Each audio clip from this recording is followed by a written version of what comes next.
All right, guys, today we're making this combo pizza, so let's get to it. So we're going to start by preheating our oven to 425, and then we're going to dice up our bell pepper and our onion, and we're just going to set those to the side.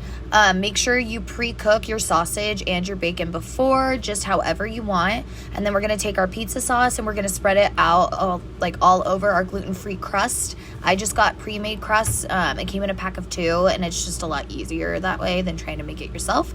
And then we're going to put our turkey pepperoni on there. We're going to use our turkey sausage, our bacon, and then we're going to add on our bell peppers, our onions, our mushrooms, and our black olives. And then we're just going to cook it in the oven like this for about 12 minutes, 12 to 15 minutes. You just as much as you want your toppings cooked for.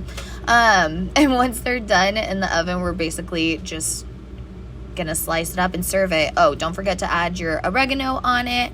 But once it's done, it'll come out looking nice like this. The one thing about this pizza that does kind of suck is since it doesn't have cheese, there's not really anything to hold it together.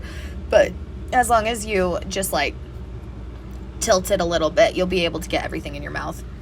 All right, bone apple tea.